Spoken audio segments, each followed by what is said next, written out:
बिस्मिल्लाहिर्रहमानिर्रहीम। आज हम डिस्कस करेंगे एंगुलर डिस्प्लेसमेंट। तो एंगुलर डिस्प्लेसमेंट क्या होता है?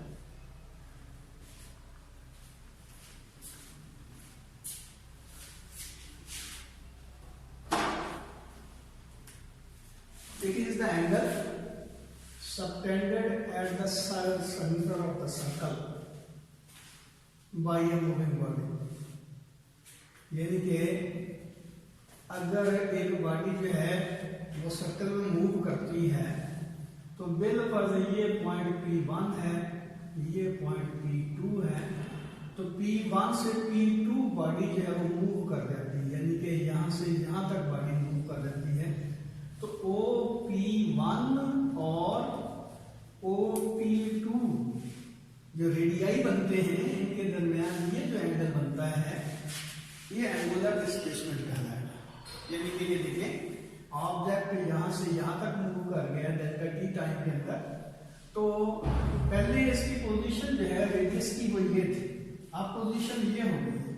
तो यहाँ से लेकर यहाँ तक पोजीशन में जो चेंज आई है ये कहलाएगी डिस्प्लेसमेंट, एंगुलर डिस्प्लेसमेंट। थीटा कह लें, डेल्टा थीटा कह लें। तो उस दिन हमने एक ही लिखा था, आपकी किताब में P1 P2 लिखा हुआ है, और एक और बात भी लिखी हुई है वो बता देता हूँ आपको कि बिल्कुल ये पहले पॉइंट P था, यहाँ से बॉडी मूव करते हुए यहाँ तक पहुंची है, ये एंगल है थीटा, और यहाँ से लेकर यहाँ तक उसको मूव करने में जो टाइम लगा है वो थीटा इक्वल है। तो इसका मतलब क्या हुआ कि यहां से यहां तक मूव करने में टाइम लगा है डेल्टा टी, यानी कि ये टी ये डेल्टा टी टाइम, यहां से लेकर यहां तक ये थीटा ये डेल्टा थीटा। तो इसका क्या मतलब हुआ? अच्छा एक और बात भी समझ लें कि ये जो यहां से लेकर यहां तक डिस्प्लेसमेंट है ऑब्जेक्ट का, बॉडी यहां से लेकर यहां तक मूव कर रही है, ये तो सफिशिएंट लार्ज है, लेकिन ये P1 और P2 के दरमियान ये जो डिस्टेंस है ये बहुत कम है, यानी कि P1 और P2 एक दूसरे को तकरीबन अप्रोच कर रहे हैं, इसलिए डेल्टा थीटा जो बनता है उसकी वैल्यू जो है वो वेरी स्मॉल है।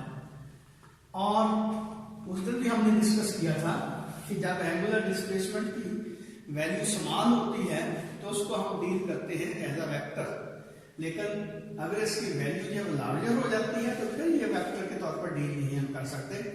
उसकी रीजन हमने बताई थी कि वेक्टर के लिए तीन कंडीशंस का, तीन कैरेक्टरिस्टिक्स का होना लाजमी है। पहली बात उसकी मैग्नीट्यूड हो, दूसरी बात उसकी डायरेक्शन हो, और तीसरी जो अहम बात है जो कि हम अब तक डिस्कस नहीं करते आ रहे, और वो है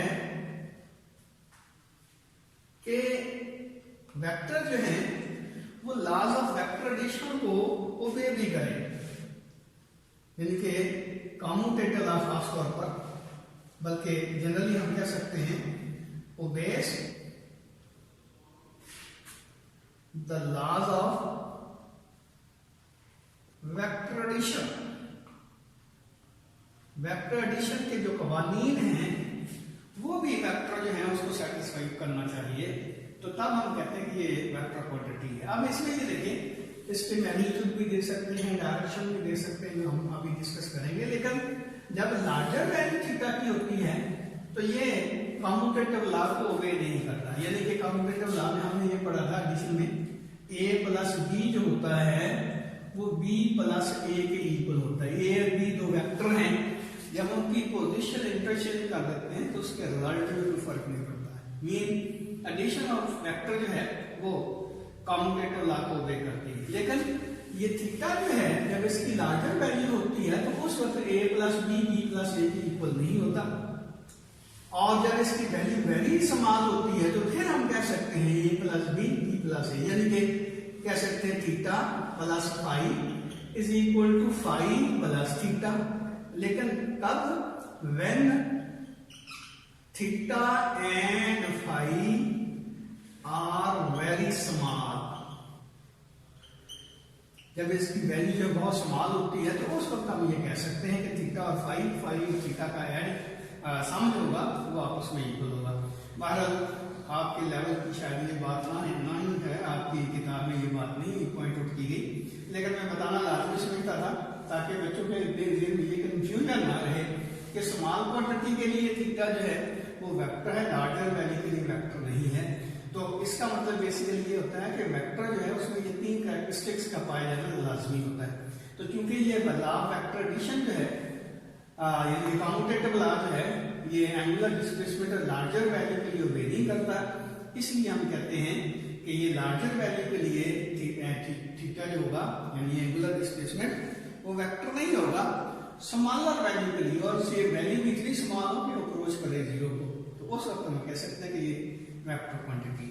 अब रही बात अगर ये वेक्टर क्वांटिटी है तो इसकी डायरेक्शन किस तरह फाइंड आउट करेंगे, तो यहां बड़ी अहम बात बताना चाहता हूं।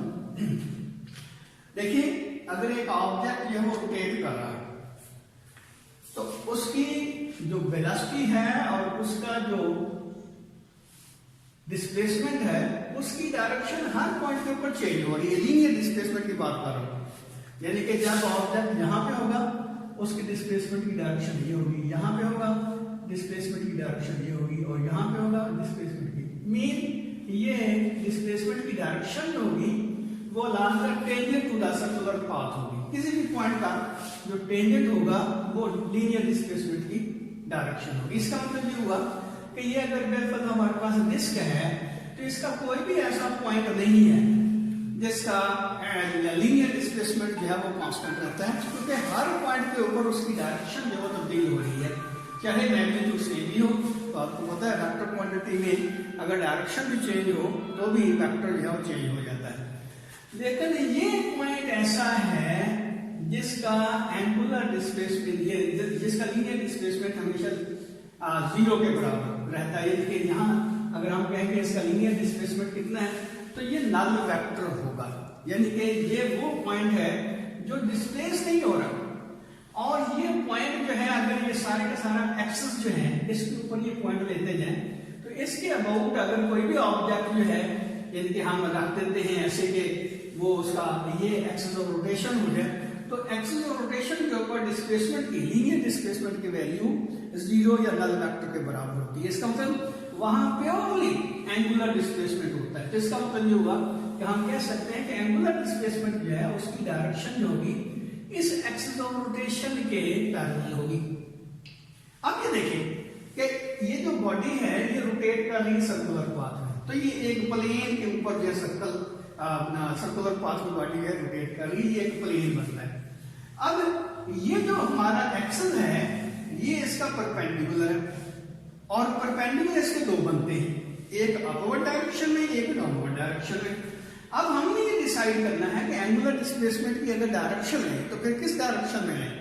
उसके लिए हम एक रूल डिफाइन करते हैं जिसको नाम देते हैं राइट हैंड रूल। ये कहलाता है राइट हैंड रूल, और ये बात नहीं रखें कि ये हमें पहले ही पता है कि जो एंगुलर डिस्प्लेसमेंट है उसकी डायरेक्शन जो है एक्सिस ऑफ रोटेशन के पैरेलल होगी। ये अपवर्ड भी हो सकती है और डाउनवर्ड भी हो सकती है। तो इसका मतलब ये हुआ कि अब हमने ये देखना है कि इसकी डायरेक्शन अपवर्ड है या डाउनवर्ड है। अच्छा एक बात और ध्यान में रखना, जिस तरह हमने लीनियर डिस्प्लेसमेंट में एक पर्टिकुलर डिस्कशन की थी कि लीनियर डिस्प्लेसमेंट में बॉडी जो है वो एक ही एक्सिस के अबाउट जो है वो मूव कर सकती है। जिस तरह मैंने एग्जांपल दी थी, शायद याद होगा आपको कि ये एक पाइप है, इसके अंदर एक स्टील बॉल है जो कि इसके अंदर एग्जैक्टली फिट है, सिर्फ ये मूव कर सकती है।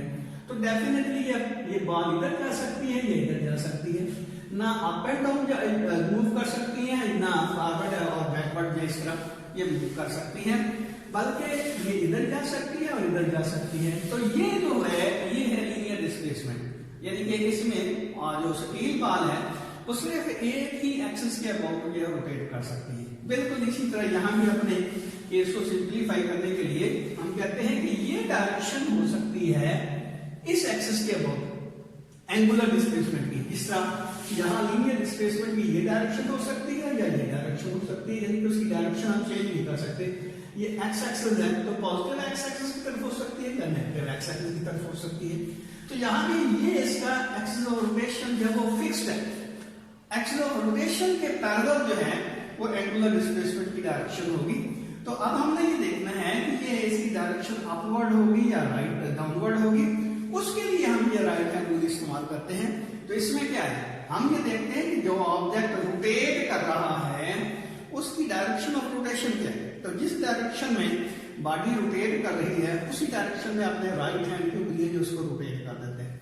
इस तरह के थंब जो है वो इरेक्टेड रहे, खड़ा रहे। जिस तरह यहाँ देखिए कि बॉडी अगर इस डायरेक्शन में मूव कर रही है तो हम क्या करते हैं, अपने राइट हैंड को इसी डायरेक्शन में इसकी उंगलियों को टर्न देते हैं। तो अंगूठा जो है वो अपवर्ड डायरेक्शन में इरेक्टेड है। इसका मतलब ये होगा कि इस सिचुएशन में एंगुलर डिस्प्लेसमेंट की जो डायरेक्शन होगी वो होगी अपवर्ड। ये एंगुलर डिस्प्लेसमेंट की डायरेक्शन होगी, डेल्टा थीटा कह लें, ये अपवर्ड होगी। या चलो मैं ये मार्कर दिया दूसरा इस्तेमाल कर लेता हूँ। ये देखिए ये डिस्प्लेसमेंट की डायरेक्शन होगी अपवर्ड। यानी कि इसका मतलब ये हुआ कि अगर हम ऊपर से देखें और बॉडी जो है रोटेट कर रही है एंटी क्लॉकवाइज डायरेक्शन में, तो इसका मतलब ये हुआ कि इसकी डायरेक्शन जो होगी वो हमारी तरफ होगी। या जिस तरह यहाँ देखें कि ये इस तरह बॉडी एंटी क्लॉकवाइज डायरेक्शन में रोटेट कर रही है तो इसकी डायरेक्शन जो अपवर्ड होगी। लेकिन अगर ये बॉडी जो है वो एंटी क्लॉकवाइज की बजाय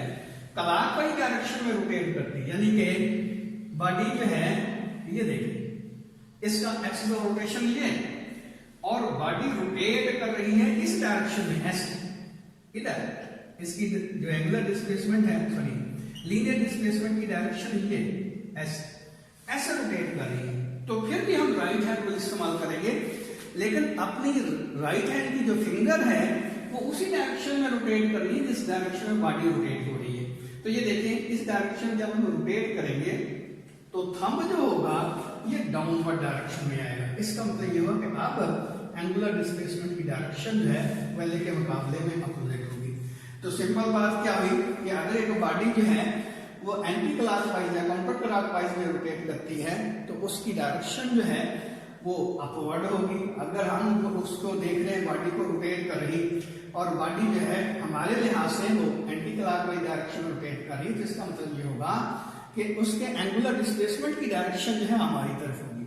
और अगर वो क्लॉकवाइज डायरेक्शन में रोटेट कर रही है तो फिर उसकी डायरेक्शन जो होगी एंगुलर डिस्प्लेसमेंट की वो हमसे अवे होगी। मैं एक बात, क्योंकि एक बच्चे ने क्वेश्चन पूछा था कि एंगुलर डिस्प्लेसमेंट की डायरेक्शन जो है वो इस एक्सिस के ऊपर क्यों लेते हैं, मैं इसलिए अब इसी बात को रिपीट करना चाहता हूँ कि ये देखिए ये वो पॉइंट रही, वो लाइन होती है जिसके ऊपर इसकी एंगुलर डिस्प्लेसमेंट सिर्फ एग्जिस्ट करता है। लीनियर डिस्प्लेसमेंट की वैल्यू यहाँ 0 के बराबर होती है, लेकिन नल वेक्टर होता है इस एक्सिस के ऊपर। इसलिए हम इसी डायरेक्शन में एक एंगुलर डिस्प्लेसमेंट जो है उसकी वैल्यू जो है डायरेक्शन जो हम लेते हैं और ये जाहिर है ये एक्सिस ऑफ रोटेशन। तो एक्सिस ऑफ रोटेशन के पैरेलल जो है हम डायरेक्शन लेते हैं। और अगली बात क्या है कि अगर एक बॉडी जो है हम उसको देख रहे हैं तो हमारे लिहाज से वो क्लॉकवाइज डायरेक्शन में रोटेट कर रही है, यानी इस तरह क्लॉकवाइज डायरेक्शन में रोटेट कर रही है। तो हमारे जो थंब है वो जब हम उंगलियों को रोटेट करेंगे तो थंब जो हमसे अवे जाएगा। और अगर हमारे लिहाज से वो एंटी क्लॉकवाइज डायरेक्शन में रोटेट करती है तो ये थंब जो है वो हमारी तरफ आता है। अच्छा, एक यहाँ बड़ी इंपॉर्टेंट बात मैं आपको बता दूं कि एक बॉडी रोटेट कर रही है, अगर उसको एक तरफ से देखेंगे, एक साइड से देखेंगे तो वो उसकी जो मूवमेंट होगी वो क्लॉकवाइज होगी, और दूसरी तरफ देखेंगे तो उसकी जो मूवमेंट होगी वो एंटी क्लॉकवाइज होगी। इसका क्या मतलब हुआ कि जो बॉडी रोटेट कर रही है उसके एंगुलर डिस्प्लेसमेंट की डायरेक्शन इधर से देखें या इधर से देखें वो एक ही रहेगी। ये देखें मिसाल के तौर पर ये मार्कर है, ये रोटेट कर रहा है। अब अगर आपके लिहाज से देखा जाए तो मार्कर जो है रोटेट कर रहा है इस डायरेक्शन में, मीन एंटी क्लॉकवाइज डायरेक्शन में, और एंटी क्लॉकवाइज डायरेक्शन में रोटेट कर रहा है तो थंब जो है वो आपकी तरफ आ रहा है। अब मेरे लिहाज से अगर देखा जाए तो ये रोटेट कर रहा है, यानी कि आपके लिहाज से तो ये रोटेट कर रहा है एंटी क्लॉकवाइज डायरेक्शन में, लेकिन मेरे लिहाज से जो रोटेट कर रहा है वो क्लॉकवाइज डायरेक्शन में रोटेट कर रहा है। तो इसका क्या मतलब हुआ कि ये देखिए मैं अपने लिहाज से इसकी उंगलियां जो उसी तरह रोटेट करता हूँ जिस डायरेक्शन में बॉडी जो है रोटेट हो रही है, तो मेरे लिहाज से अंगूठा मुझसे अवे जा रहा है, आपके लिहाज से अंगूठा आपकी तरफ जा रहा है। इसका मतलब यह कि एंगुलर डिस्प्लेसमेंट की डायरेक्शन जब तब्दील नहीं होती, जब आपके लिहाज से देखेंगे तो बॉडी जो है वो एंटी क्लॉकवाइज डायरेक्शन में रोटेट कर रही है, मेरे लिहाज से देखेंगे तो काउंटर क्लॉकवाइज डायरेक्शन में रोटेट कर रही है। इसका मतलब ये देखें कि इसका जो डायरेक्शन होती है एंगुलर डिस्प्लेसमेंट की वो एक ही रहती है, उसमें कोई फर्क नहीं पड़ता। मैं अगर देखूंगा तो मुझसे अवे जा रहा है, ये देखिए ये एरो मैं देखूंगा तो मेरे से अवे जा रहा है, आप देखेंगे तो आपकी तरफ आ रहा। वैसे भी ऐसे ही होता है ना, मैं मिसाल के तौर पर यहाँ हूँ, अब व्हाइट बोर्ड के लिहाज से मैं आपकी तरफ आ रहा हूँ, आपके करीब आ रहा हूँ, लेकिन व्हाइट बोर्ड से मैं अवे जा रहा हूँ। इसका मतलब ये हुआ कि व्हाइट बोर्ड के लिहाज से और आपके लिहाज से, यानी कि हमारा डिस्टेंस है वो अपोजिट है। आपके लिहाज से मैं करीब होता जा रहा हूँ, व्हाइट बोर्ड के लिहाज से मैं दूर होता जा रहा हूँ, लेकिन मेरी मोशन की डायरेक्शन तो एक ही है। बिल्कुल इसी तरह यहाँ देखें कि जब ये बॉडी रोटेट करती है इस तरह, तो आपके लिहाज से तो ये काउंटर क्लॉकवाइज होगी और मेरे लिहाज से क्लॉकवाइज होगी, लेकिन इसकी डायरेक्शन जो है वो यही रहेगी। ये बात जो है बड़ी इंपॉर्टेंट है, बच्चों के लिए अक्सर जो है ये बात नहीं आती। तो ये देखिए बेटे, अगर ये बॉडी इधर रोटेट कर रही है तो इधर से अगर देखेंगे तो ऊपर की तरफ जा रहा है, इधर से देखेंगे तो ऊपर की तरफ जा रहा है। एरो जो है तो एंगुलर डिस्प्लेसमेंट की डायरेक्शन ये होगी। और अगर इस तरह रोटेट कर रही है तो ये देखिए इधर से नीचे की तरफ जा रहा है, इधर से भी नीचे की तरफ जा रहा है। एंगुलर डिस्प्लेसमेंट की डायरेक्शन को फर्क नहीं पड़ता, लेकिन जब हम ऊपर से देखेंगे तो ये हमसे अवे है, नीचे से देखेंगे इधर से तो ये हमारी तरफ आ रहा है। अब अगली बात कि एंगुलर डिस्प्लेसमेंट जो है वो वेक्टर क्वांटिटी भी हमने कह दिया। अब इसकी मेजरिंग यूनिट क्या होता है? बच्चे के लिए फिक्स है। हाँ, दूसरे बच्चे टेस्ट का पूछ रहे हैं, टेस्ट लेना बता देते हैं।